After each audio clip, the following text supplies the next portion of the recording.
ఓం యో వేదాను స్వప్రోక్తో వేదాందేజ ప్రతిష్ఠితః తస్య ఊర్ధ్వలీనస్య యప్పదస్య జనార్దనా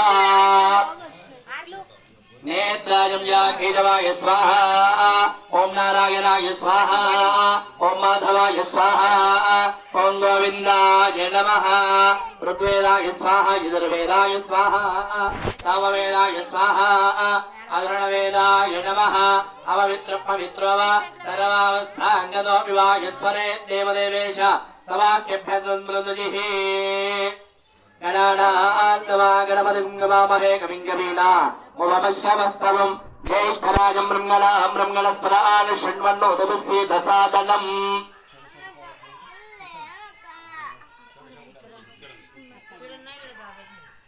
శ్రీ మహాగణపతయే నమః సంప్రార్థయేత్. ప్రణమ్య శిరసా దేవం గౌరీ పుత్రం వినాయకం భక్తావాన్ స్మరే నిత్యం మాయుక్తామార్తజిద్ధయ ప్రథమం వక్రతుండం చ ఏకదంతం తురీయకం హృదయం కృష్ణపింజాక్షం గజవక్రం చతుర్థకం లంబోదరం మంజమంజానిష్టం వికటమేవ జాతప్తమం విఘ్నరాజం చ ధూమ్రవర్ణం జలాష్టకం నవమం పాలచంద్రం గతసమం చ వినాయకం జయగాదశం గణపతిన్వాదిహం ధ్వజాననం ద్వాదశేతాని నామాని త్రిసంగం జపఠేన్నరః గజవిఘ్నభయం తస్య సర్వసిద్ధీకరం వరం మహాగణపతయే నమః సంప్రార్థయేత్. జైవనో విఘ్నేశ్వర భగవానికి.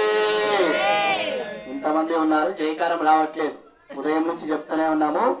జై అంటే మనలో ఉన్న పాపాలు పోతాయంట. ఎవరికి పోతాయి?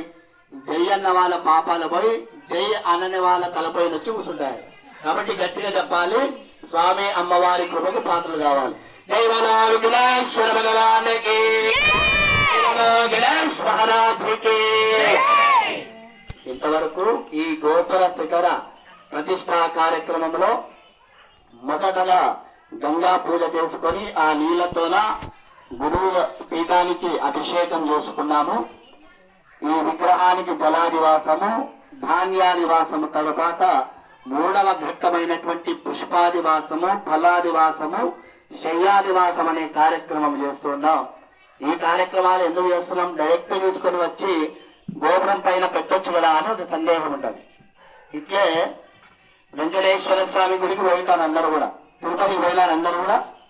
తిరుపతికి పాదయాత్ర వెళ్తారు, శ్రీవారి మెట్లు కానీ అలిపిరి మెట్లు కానీ ఎక్కి వెళ్ళింటారు.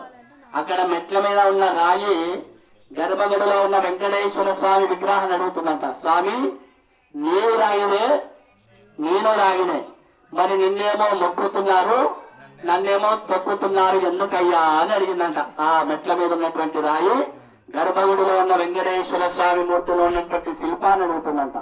స్వామివారి యొక్క శిల్పం చెప్తుందంట, నీవేమో ఒక మేధైన శిల్పకారుడు వచ్చి భూమిలో పొరల్లో ఉన్నటువంటి కంచిరాజు అనే శిల్పాన్ని మాత్రమే శిల్పాలకు చెక్కుతూ ఉంటారు. అటువంటి కృష్ణశిల రాళ్లను తీసుకొని వచ్చినప్పుడు ఒక వేటు కొట్టగానే నీవు ముక్కలైపోయినావు, కొన్ని వేల దెబ్బలు కొట్టి నేను ఒక శిల్పంగా తయారయ్యాను కాబట్టి ఆ నువ్వు 2-3 దెబ్బలకే ముక్కలైనావు కాబట్టి నేను మెట్ల దగ్గర పాడేసినారు.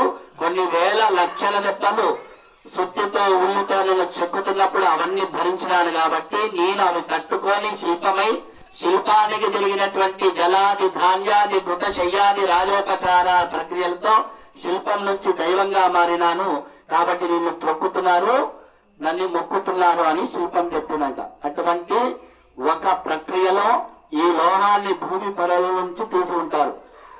ఆ శిల్పాకారుడు అగ్నిలో కాల్చి ఉంటాడు. ఆ ఆకారం రావడానికి అనేక దెబ్బలు కొట్టి ఉంటాడు. అటువంటి శిల్ప దోషాలన్నీ పోవాలని ఆ చెక్కుతున్నప్పుడు తన చెమట చుక్కలు పడి ఉంటాయి, కాళ్ళు చేతులు తగిలి ఉంటాయి, అగ్నితో కాల్చి ఉంటాడు, కింద పైన వేస్తాడు, పైన వలేస్తాడు, మట్టి దుమ్ము ధూళిలో అన్నిటిలో కూడా తిప్పుతాడు. ఇవన్నీ కూడా ఆకారం రావడానికి ప్రయోగించినటువంటి శిల్పాదోషాలన్నీ పోవాలని జలాదివాస కార్యక్రమం చేసుకున్నాం. ఏం చేసినాం? మొదట పంచామృతంతో శుద్ధి చేసి ఆ కలశాన్ని శుద్ధి కొరకు కాసేపు జలసూక్తంతో నీళ్ళల్లో పెట్టడం జరిగింది. శిల్పదోషాలు పరిహారం కావాలని మొదటి ఘట్టమైనటువంటి జలాదివాస కార్యక్రమం చేసుకున్నాం. తర్వాత ధాన్యాదివాసం. ఏ ధాన్యం పుచ్చుబడినా వడ్లు బియ్యం అనేవి పుచ్చుబడవట. అటువంటి ఉష్ణశక్తి అమోఘమైనటువంటి జీవ చైతన్య శక్తినే మనం బియ్యం ధాన్యంగా కొలుస్తాం. కాబట్టి ఏది తిన్నా అన్నపూర్ణ అని అన్నం, అన్నాన్ని మాత్రమే అన్నపూర్ణ అంటాం. ఈ కాలంలో వగైరా పాలిష్ బియ్యం తింటూ వగైరా అనారోగ్య సమస్యలకు తీస్తున్నాం. కానీ దంపుడు బియ్యము మొదలగు పూర్వకాలం ఉన్నటువంటి ధాన్యానికి అనేక శక్తి ఉండేది. అటువంటి పుచ్చుబడిన ధాన్యం ఏదైతే ఉందో అది వడ్లు. ఆ వడ్ల వచ్చినటువంటి శక్తి, ఆ ఉష్ణ శక్తి ఆ ఆకారానికి ఆ లోహానికి తగిలి దానిలో ఉన్నటువంటి శక్తి ప్రేరేపితం కావాలి అని ధాన్యంలో పెట్టడం జరిగింది. అది రెండవ ఘట్టం. తర్వాత మూడవ ఘట్టం, పుష్పాలలో ఉన్నటువంటి మధు అంటే తేనె ఏ విధంగా పరిమళిస్తుందో గర్భగుడిలో ఉన్నటువంటి శక్తి ఉత్తేజమై పైకి చేరినప్పుడు గోపురం పైనటువంటి కలశం ఆ శక్తినంతా ఆకర్షించి ఈ పరిసర ప్రాంతాలు లోక కళ్యాణం లోక శాంతి కొరకు ఆ కలశ ప్రతిష్ఠ జరిగి ఆ కలశం ద్వారా గర్భగుడిలో ఉన్నటువంటి శక్తి కలయిక మొత్తం కూడా ప్రస్ఫుటించాలని శిఖర గోపుర కలశ ప్రతిష్ఠ చేస్తున్నాం.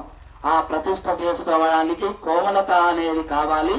ఆ కోమలత అనే శక్తి పుష్పాలలో ఉంటుందని పుష్పాలతో ఫలాలతో ఇప్పుడు అధివాసం చేస్తూ ఉన్నారు. ఈ విధంగా మూడవ ఘట్టమైనటువంటి పుష్ప ఫలాదివాసానికి చేరుకుంటున్నాం. అథా కలయదేవతాభ్యో నమః ఇంద్ర అగ్నియ మరుత వర్ణవాయు కుబేరేషాణాభ్య అష్టదిక్పాలకాయ నమః. బంధాం భంగయామి నిద్రా కలశమావాహయామి స్థాపయామి పూజయామి న్యాస ప్రకరణం చ కరిష్యే.